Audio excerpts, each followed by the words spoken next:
Hola a todos, espero que estén bien. Hoy vamos a platicar un poquito acerca de los enfoques terapéuticos en relación con el diagnóstico. ¿Qué quiere decir esto? ¿De qué vamos a estar hablando?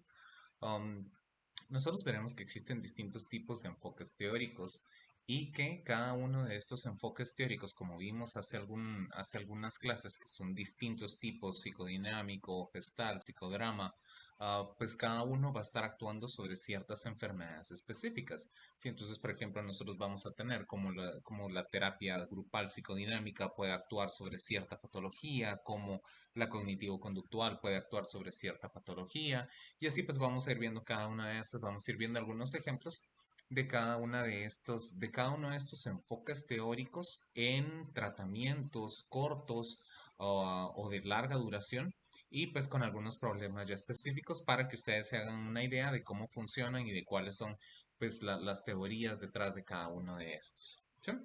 Entonces, para hoy vamos a estar viendo cómo funcionan los grupos relacionados con la ansiedad, cómo funcionan los grupos relacionados con un trastorno borderline y cómo funcionan los grupos con los trastornos de alimentación, tanto con la anorexia como con la bulimia. Y pues para cada uno de ellos vamos a estar viendo ejemplos acerca de cómo funcionan estos grupos de larga duración y cómo funcionan estos grupos con una corta duración. Si empezamos entonces con los trastornos de ansiedad, nosotros nos vamos a dar cuenta que los trastornos de ansiedad pueden ser tratados, o sea que hay grupos de larga duración para tratar estos trastornos de ansiedad. Sí, regularmente cuando son grupos de larga duración, nosotros vamos a ver que existe una orientación dinámica. ¿A qué me refiero con esto? Que va a ser desde un punto de vista psicoanalítico y desde ese punto de vista psicoanalítico pues entonces en estos grupos de larga duración nosotros vamos a tener pacientes que van a llegar por mucho tiempo para platicar, para hablar, para relacionarse, para interactuar con otros miembros y que mientras esto pasa como nosotros conocemos en las orientaciones dinámicas, entonces nosotros vamos a tener que existen muchas formas de trabajar durante esta orientación dinámica. Algunas de esas formas, por ejemplo, podrían ser la interpretación de la transferencia o también la interpretación de los sueños en grupo. Podríamos hablar también acerca del análisis de los mecanismos de defensa o del análisis de la psicopatología de la vida cotidiana. Y pues conforme el terapeuta va viendo cada uno de estos momentos, entonces los pacientes van tratando de hacer conscientes todos estos pensamientos o todas estas patologías inconscientes que vienen con ellos. Este grupo regularmente se da una vez por semana y se le llama de larga duración porque pueden durar muchísimas semanas, puede durar un año, pueden durar 2 años, dependiendo también pues, del terapeuta, dependiendo también de la adherencia que logren tener los pacientes con este tipo de grupos, porque si es una vez por semana, imagínate, y estar llegando una vez por semana por 2 años, entonces esto es mucho tiempo, la inversión de tiempo es muy, muy grande, la inversión económica también es muy, muy grande, pero si terminas con un análisis bastante completo y bastante agradable acerca de tu persona, de tu yo, del grupo, etcétera, ¿sí? Pero pues los trastornos, para el trastorno de ansiedad, para cualquiera de los trastornos de ansiedad, sí va a ser un tratamiento de larga duración. Regularmente se utiliza una orientación psicodinámica. Ahora, los que son de corta duración son más comunes y la mayoría de ellos se basa en la psicoterapia breve, que también es una forma psicodinámica o psicoanalítica, pero bastante breve, bastante orientada, y por otro lado el enfoque cognitivo-conductual. ¿Sí? Esta psicoterapia breve se tiende a utilizar con pacientes mayores de 18 años y aquí las personas se reúnen igual por 90 minutos a la semana, esto es una hora y media, por alrededor de 25 semanas. Y la idea de la psicoterapia breve es focalizar los problemas específicos de los pacientes. Entonces es muy específica y eso la hace breve. Entonces no tenemos todo ese tiempo para evaluar cómo está la relación con los padres, no tenemos todo ese tiempo para evaluar cómo fue la infancia, cómo fueron todas las etapas del desarrollo, sino que prácticamente se focaliza en los problemas específicos de los pacientes. Entonces, si nosotros tenemos algún trastorno de ansiedad, tenemos nosotros, por ejemplo, ataques de pánico, si tenemos nosotros ansiedad generalizada, si nosotros tenemos alguna fobia, etcétera, pues entonces se va a focalizar en esos problemas específicos, ya se va a focalizar en cómo y por qué yo tengo tanta ansiedad ante esta situación o por qué estoy reaccionando de esta forma en una situación específica o con este tipo de personas o cuando voy a cierto tipo de lugares.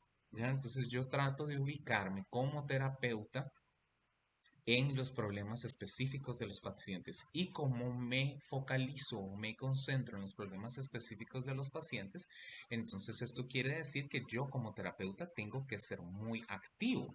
¿Verdad? No puedo quedarme como en la psicoterapia psicodinámica donde yo soy pasivo, donde yo aguardo, donde yo espero, donde yo analizo. Yo tengo que ser más activo como terapeuta o como coterapeuta y tengo que tener objetivos específicos para mí y tengo que tener objetivos específicos para el grupo. En eso se basa la psicoterapia breve y por eso se le llama de corta duración. Si nosotros vemos 25 semanas es alrededor de medio año. ¿Ya? Entonces, no es tan a cortita duración, pero sí se reconoce como corta duración porque la mayoría se compara con los métodos psicoanalíticos tradicionales, donde nosotros estábamos hablando acerca de 3 años, 4 años, 5 años. Entonces, si nosotros estamos hablando de 3, 4, 5 años, 25 semanas es un tiempo bastante, bastante corto. ¿Ya? Pero, pues como hablábamos hace un momentito, la idea de tener esta psicoterapia breve con este tipo de pacientes es focalizarse y enfocarse en los problemas específicos de los pacientes y tener objetivos específicos para cada uno de ellos. ¿Sí? Por otro lado, también de corta duración, nosotros tenemos los enfoques cognitivos conductuales o el enfoque en sí cognitivo-conductual. Este se hace con grupos pequeños y si nosotros recordaremos, dentro de toda la teoría de grupo, un grupo pequeño es alrededor de 6 a 10 personas más o menos con un 8 como número ideal, ¿no?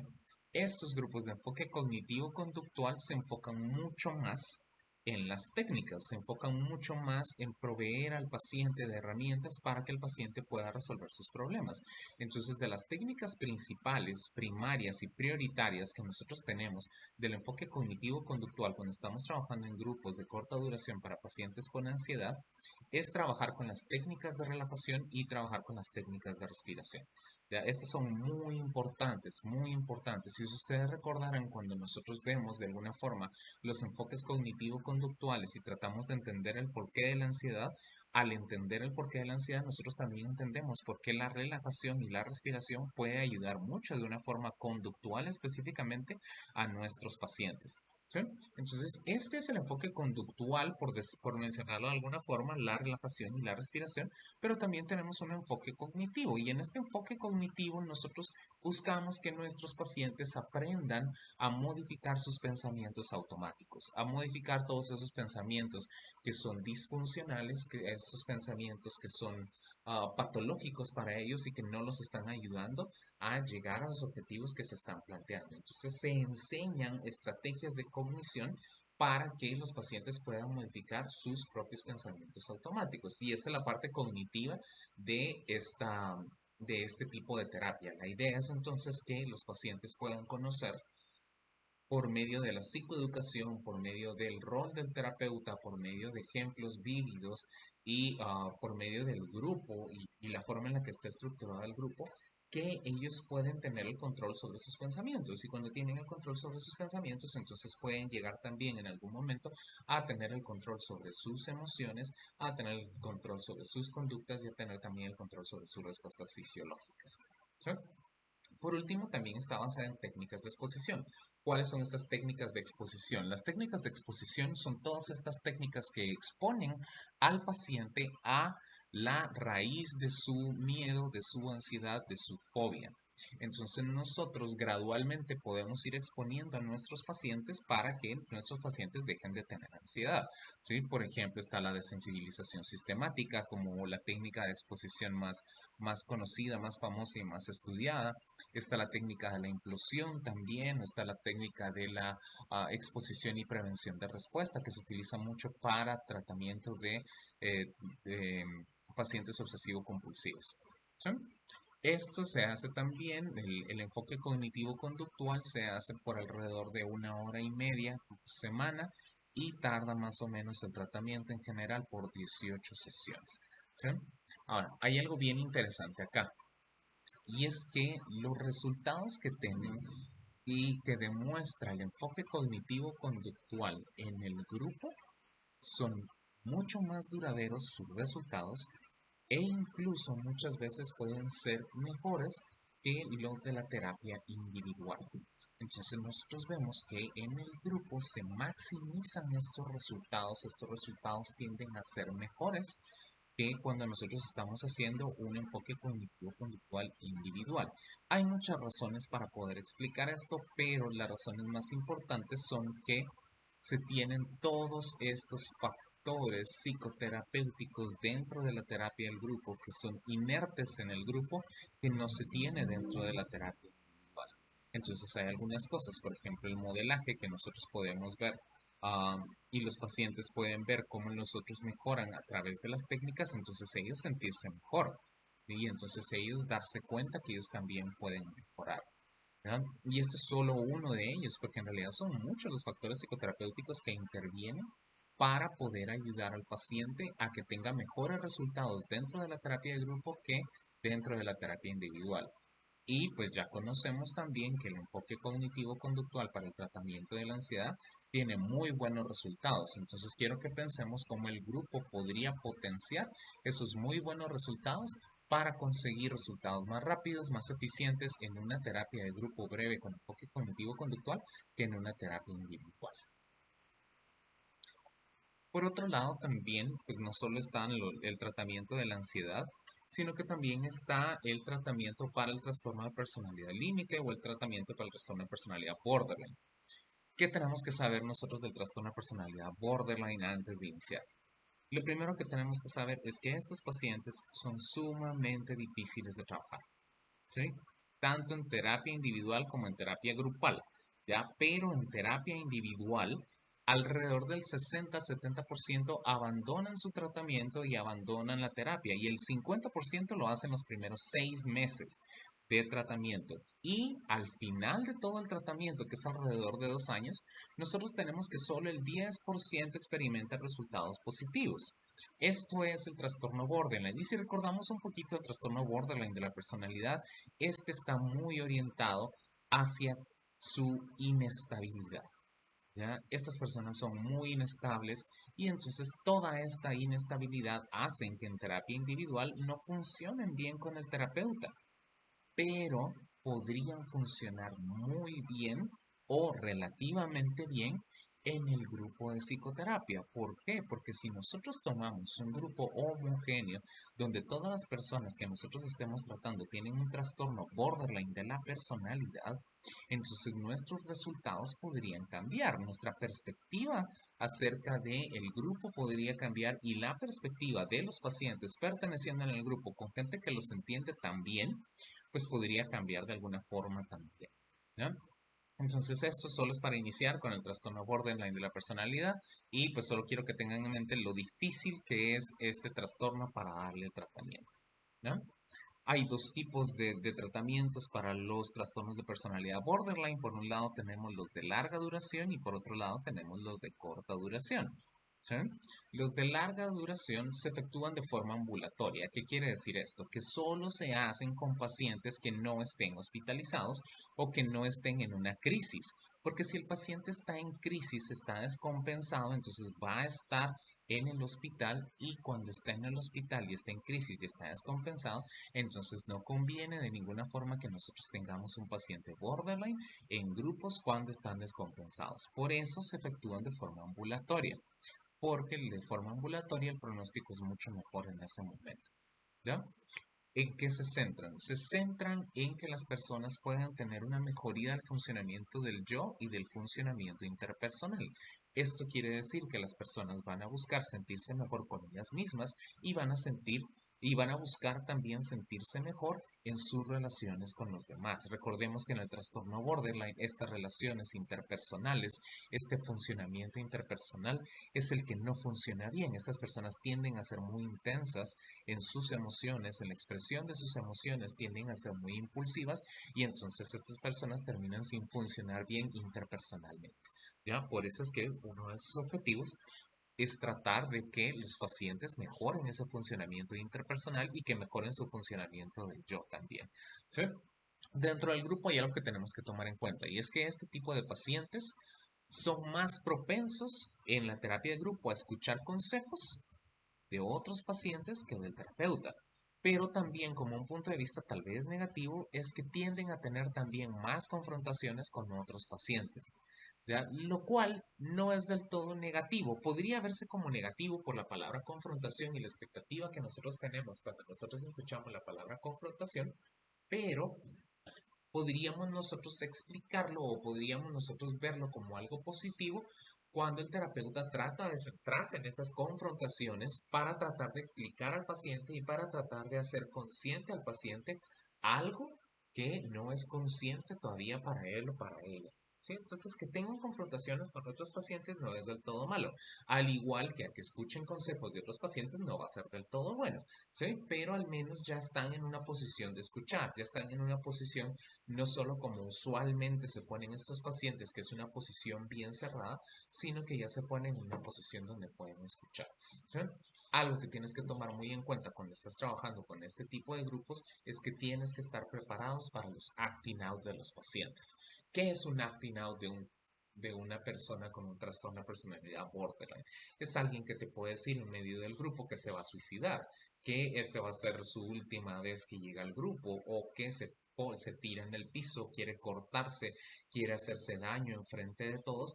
Esto es un acting out de un paciente con un trastorno de personalidad límite o borderline y por eso tenemos que estar preparados para estos acting out, porque si tú los refuerzas, los pacientes los van a seguir haciendo y van a aprender que es bueno de alguna forma seguirlo haciendo y no queremos que los pacientes estén realizando acting out seguido, sobre todo si es un grupo de larga duración.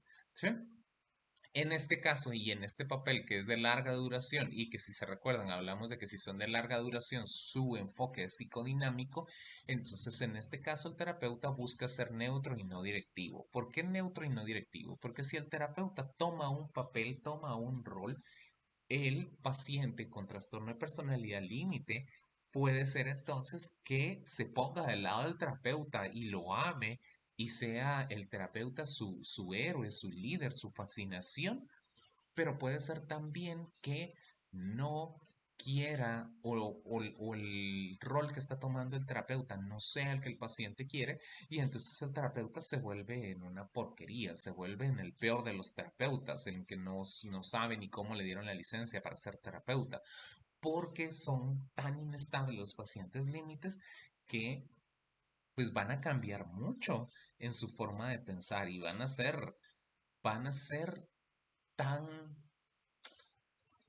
tan polarizados en sus opiniones, se van a ir tanto a los extremos que la mejor forma de actuar del terapeuta ante este tipo de pacientes es tomar un papel neutro y no directivo. Que sea el grupo el que avance, que sea el grupo el que piense, que sea el grupo el que se autodirija con el terapeuta estando allí, pero sin ser directivo y sin darle la razón a nadie, sin quitarle la razón a alguien, siendo neutro y tratando de apoyar y tratando de darle al grupo lo que necesita en ese momento, pero lo que necesita en ese momento el grupo es que él esté al margen, que analice, que confronte cuando tenga que hacerlo, pero que se mantenga la mayor parte del tiempo neutro y no directivo. Por otro lado, los de corta duración, pues también nosotros vamos a empezar a ver que existe una tendencia ahorita, por ejemplo, que si es de corta duración, su orientación va a ser cognitivo-conductual. No siempre tiene que ser así, pero si es de corta duración, el cognitivo-conductual regularmente va a ser el enfoque que los va a ayudar. ¿Sí? Este grupo de corta duración para pacientes con trastorno de personalidad límite se llevan en sesiones de alrededor de 3 horas. Y 3 horas nos puede parecer bastante largo cuando habíamos hablado en otros momentos que 2 horas era un tiempo óptimo para los grupos. Pero vamos a ver cómo se dividen estas 3 horas para que nosotros logremos entenderlo mejor. ¿Sí? Entonces son sesiones de 3 horas, son alrededor de 35 sesiones el programa completo, pero los pacientes pueden seguir si lo desean. Esto quiere decir que si, por ejemplo, ya se acabaron las 35 sesiones y el paciente ya se enganchó con el grupo, ya se enganchó con el terapeuta, ya siente que puede funcionar tanto con el grupo como con el terapeuta, entonces el paciente con trastorno de personalidad puede seguir por más de estas sesiones o puede seguir por otro ciclo de 35 sesiones si así lo desea y si así se siente bien y si así siente también que el funcionamiento está mejorando, ¿ya? Les platicaba hace un ratito que eran sesiones de 3 horas. ¿Por qué de 3 horas? Porque estas sesiones se dividen en dos, ¿ya? Y en una primera parte se platica en el grupo acerca de estos modos inadecuados de comportamiento, de todas estas conductas que los pacientes están teniendo que no son adecuadas para la cultura en la cual están viviendo, que no son adecuadas para la sociedad, que pueden ser exageradas estas conductas. Entonces nosotros vemos que en esa primera parte los pacientes hablan acerca de esos comportamientos inadecuados, hablan acerca del control de impulsos y el terapeuta les ofrece técnicas cognitivo-conductuales para mejorar ese comportamiento y le da estrategias para que logren mejorar ese control de impulsos. Regularmente los pacientes con trastorno de personalidad límite tienen un muy mal control de impulsos. Por lo tanto, el terapeuta puede ayudarles a tener y a lograr un mejor control de esos impulsos y a encontrar conductas que sean mucho más funcionales para ellos y para el ambiente en el que ellos se van desenvolviendo. Después de eso, después de esa primera parte, hay una pausa como unos 30 minutos para que los pacientes socialicen e interactúen entre ellos. Y la siguiente parte ya se basa en la interacción y la focalización del yo. ¿Sí? Esto ya lo hablamos un poquito en los grupos de larga duración de orientación psicodinámica, pero en el caso de la cognitivo-conductual, este tratamiento es mucho más rápido, pero se sigue basando en lo mismo. ¿Por qué? Porque lo que necesita un trastorno de personalidad límite es en realidad mejorar sus relaciones y mejorar sus interacciones y mejorar también la fortaleza de su yo, la fortaleza del self, la fortaleza en la que ellos pueden tratar de entender sus problemas, pueden tratar de explicar sus problemas y pues pueden de alguna forma lograr mantener en control este tipo de situaciones que están pasando. ¿Sí? Algo interesante de este grupo es que es un grupo en el cual empieza abierto, pero alrededor de la tercera sesión ya no se admiten pacientes. Entonces este grupo se cierra después de 3 sesiones. Por lo tanto, todos pueden llegar a la primera sesión, todos pueden llegar a la segunda, todos pueden llegar a la tercera, pero ya después de la tercera sesión, solo los que han llegado a las sesiones anteriores son los que van a seguir perteneciendo al grupo. Ya no pueden entrar en la décima, en la quinceava, en la veinteava, ya no. Si pasan de las 3 sesiones, entonces el grupo se cierra y tendrán que esperar a un siguiente ciclo o buscar un tipo de psicoterapia distinta. ¿Sí? ¿En qué se concentra en general este tipo de tratamiento? En el control de impulsos y la gestión de las relaciones interpersonales, que regularmente es lo que los trastornos de personalidad límite más necesitan, porque esto es lo que más se ve afectado cuando ellos están en alguna crisis o cuando ellos están en la expresión de su patología. Por último, tenemos también los trastornos de alimentación. Y los trastornos de alimentación um, los vamos a reconocer como la anorexia y la bulimia. ¿Sí? En los trastornos de alimentación no existen esta duración larga, no existen estos tratamientos muy extensos. ¿Sí? Sino que se basan en grupos psicoeducativos breves. Ya, por ejemplo, en la anorexia se busca mucho que el paciente logre entender qué es la anorexia. Se busca que el paciente logre entender cuáles son los comportamientos de las personas anoréxicas. Se busca que logre entender cuál es la relación entre el peso, la sociedad, la alimentación y pues las expectativas de la cultura, ¿verdad? Entonces, estos grupos que son regularmente de duración corta terminan siendo muy psicoeducativos y la idea es sensibilizar las dificultades que están teniendo las personas que están dentro del grupo. ¿Sí? Por ejemplo, si nosotros sabemos que un adolescente de 17 años está pasando por anorexia, entonces no está pasando por anorexia solo porque dijo, ay, voy a ser anoréxico y ya está. Sí, porque quiero ser anoréxico y porque sí voy a sentir mejor. No, sino porque existieron ciertas dificultades que existieron en algún momento de su vida o que están en este momento de su vida y esas dificultades están complicando ahorita su existencia, están complicando su salud mental, están complicando su peso, están complicando su percepción acerca de sí mismo, su autoconcepto y por eso es que es importante que se sensibilice de esas dificultades. Y pues al final el objetivo primario del tratamiento de la anorexia es que modifiquen actitudes y conducta alimentaria. Con las actitudes nos referimos a todas esas reacciones evaluativas que el paciente tiene a favor o en contra de algo en especial, ¿sí? En este caso, de la conducta de alimentación. Entonces, por ejemplo, el paciente puede decir, yo estoy en contra de la alimentación con tales alimentos porque si yo los consumo, voy a ser gordito o voy a ser gordita o voy a subir de peso. Y entonces ya nadie me va a querer o ya nadie me va a aceptar o ya no voy a cumplir con las expectativas sociales o pues ya nadie me va a voltear a ver o me voy a quedar sola toda mi vida o solo toda mi vida porque nadie va a poder ni nadie va a querer estar conmigo por mi peso, por la forma en la que luzco, por la forma en la que yo soy. ¿Sí? Entonces la idea con estos grupos es buscar modificar las actitudes y la conducta alimentaria en general. ¿Sí? Con la bulimia es un poco distinto. La bulimia tiende a ser un trastorno que se vuelve más crónico que la anorexia. La anorexia, cuando se baja ya mucho de peso, pues regularmente el paciente decide hacer algo o el médico decide hacer algo o los familiares del paciente deciden hacer algo. Pero con la bulimia el trastorno se vuelve más crónico porque pues nadie se da cuenta que la persona está siendo bulímica.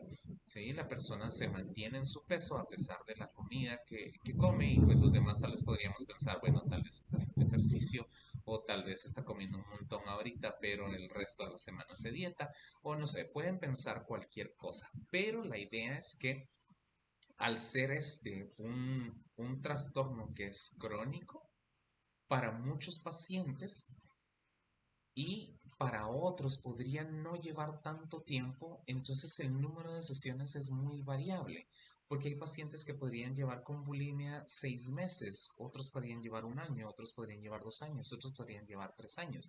Nadie se da cuenta de eso porque mantienen su peso, porque no hay un cambio en realidad en el peso de estas personas y por eso es que se logran mantener en el peso.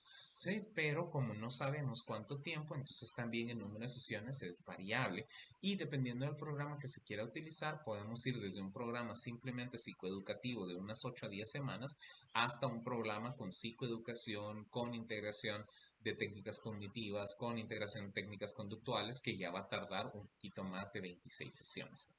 Tanto para la anorexia como para la bulimia, la orientación suele ser y regularmente es una orientación cognitivo-conductual, donde nosotros buscamos mejorar esas actitudes que el paciente tiene, esos pensamientos automáticos que el paciente tiene hacia la alimentación y desde el punto de vista conductual, pues tratar de que el paciente logre establecer el peso que quiere establecer para sí mismo.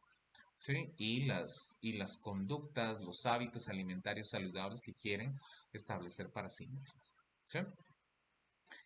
El tratamiento de grupo con personas con bulimia es bien interesante cómo funciona. ¿Sí? Porque regularmente la persona que tiene bulimia no es una persona que le esté contando a todo el mundo que tiene bulimia. Ya es una persona que se esconde para tener su conducta de purgatoria, ¿sí? O que espera que los demás se vayan, o espera algún momento en el cual no hay nadie más para poder tener esta conducta. Entonces, lo que quiero llegar es que regularmente este tipo de pacientes se mantienen muy aislados con relación a su trastorno, no están orgullosos de su trastorno y lo esconden.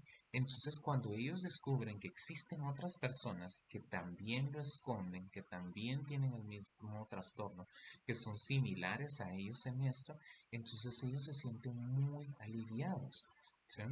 Ellos, al compartir con estas personas, tienden a sentirse mucho mejor. Entonces ya el grupo en sí, sin importar el enfoque, brinda un factor terapéutico bien importante al momento que las personas se juntan, tienen el mismo diagnóstico y comparten ciertas conductas o compartieron ciertas conductas o pueden compartir ciertas anécdotas o pueden compartir ciertas historias donde pues hacían lo mismo, vivieron lo mismo o tal vez lo encontraban o tal vez se dieron cuenta que en algún momento pues hicieron lo mismo que la otra persona. Entonces esto puede ayudar un montón a poder sobrellevar el grupo. ¿Sí?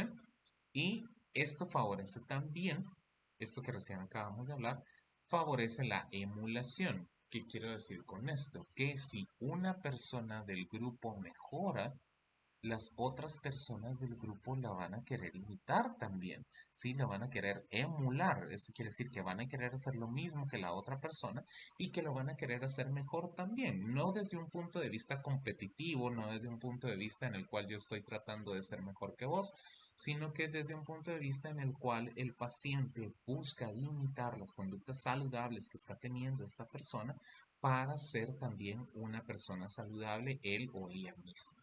¿Sí? Entonces, en general, estos fueron algunos enfoques terapéuticos en relación con el diagnóstico y pues ya vimos algunos ejemplos de cómo funcionaba la terapia en trastornos de ansiedad, en trastornos borderline, en trastornos de alimentación, cuáles eran los objetivos, cuáles son los enfoques, qué es lo que se hace y pues esto nos va a ayudar a nosotros un montón para poder planificar nuestros grupos y pues ya si no lo queremos hacer de un enfoque específico, entonces lo podemos hacer según el trastorno que estén manifestando las personas que nosotros estemos evaluando o a las cuales nosotros les queramos dar tratamiento. ¿Sí? Entonces, si tienen alguna duda, ustedes saben cómo encontrarme y espero que les haya gustado el tema, que estén bien, nos vemos la próxima semana.